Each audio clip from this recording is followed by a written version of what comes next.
Next अपन देखते हैं, आपसे पेज के बारे में भी पूछा जा सकता है। तो लेआउट में जाके आपको पेज की सेटिंग के लिए यहाँ पे ऑप्शंस दे रखे हैं, जैसे मार्जिन।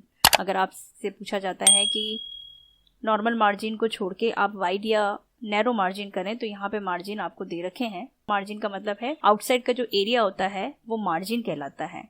अब इस मार्जिन को हमें कम या ज़्यादा करना है तो यहाँ से हम कर सकते हैं। अगर नॉर्मल करेंगे तो ये वापस नॉर्मल हो जाएगा, यानी आउटसाइड में 1 इंच का मार्जिन चारों तरफ सेट है, टॉप में, लेफ्ट में, राइट में और बॉटम में। लेकिन मार्जिन अगर कम रिक्वायरमेंट होती है, आपसे एग्जाम में ये पूछा जाता है कि मार्जिन कम रखें, यानी हमें टॉप में 0.5 इंच, बॉटम में 0.5 इंच, लेफ्ट और राइट में 0.5 इंच, तो ये नैरो मार्जिन का रहता है। नैरो मार्जिन यानी कम मार्जिन सेट करना। और अगर हम वाइड मार्जिन करेंगे, तो वाइड या मॉडरेट करेंगे, तो इससे मार्जिन थोड़ा सा ज्यादा सेट हो जाता है। अगर हमसे ये कहा जाता है कि आपको मार्जिन टॉप में और लेफ्ट में अलग सेट करना है और बॉटम में और राइट में अलग सेट करना है, तो उसके लिए मार्जिन हम यहाँ से कस्टम मार्जिन में सेट कर सकते हैं। जैसे हमें टॉप में मार्जिन दे दिया गया 1.5 इंच, तो हमने 1.5 इंच यहाँ पे सेट कर लिया और लेफ्ट में भी 1.5 इंच हमने सेट कर लिया। और बॉटम और राइट में 1 इंच का मार्जिन सेट करना है। जितना भी मार्जिन आपसे पूछा जाता है वो मार्जिन हम यहाँ से सेट कर सकते हैं और ओके कर देंगे तो टॉप और लेफ्ट का मार्जिन बराबर हो गया है और बॉटम और राइट का मार्जिन बराबर हो जाता है।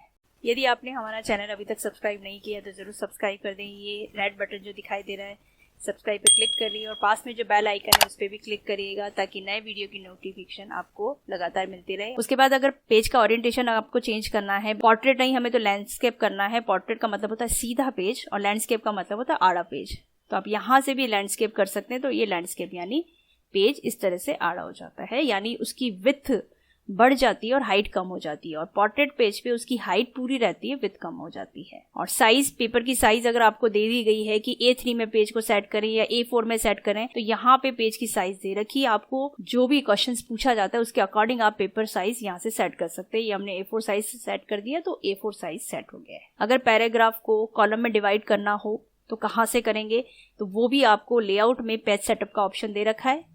कॉलम पे क्लिक करेंगे, आपका जो भी मैटर है उसको 2 कॉलम में डिवाइड करना है, तो इस तरह से ये 2 कॉलम में डिवाइड हो जाता है। और अगर हम चाहें तो 3 कॉलम में डिवाइड करना, तो 3 कॉलम में भी डिवाइड हो सकता है।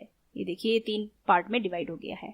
और अगर आपसे ये पूछा जाता है कि एक ही पैराग्राफ को सेलेक्ट करके उसको कॉलम में डिवाइड करें, तो आप पर्टिकुलर वो पैराग्राफ आप सेलेक्ट कर लेंगे। हम ये वाला पैराग्राफ ही सेलेक्ट करते हैं और इसी को कॉलम में डिवाइड करना चाहते हैं। हम चाहते हैं 2 कॉलम में डिवाइड हो जाए, तो ये 2 कॉलम में डिवाइड हो जाएगा। इस तरह से भी हम कॉलम को यूज कर सकते हैं और कॉलम को वापस 1 करेंगे तो नॉर्मल वापस टेक्स्ट आ जाएगा।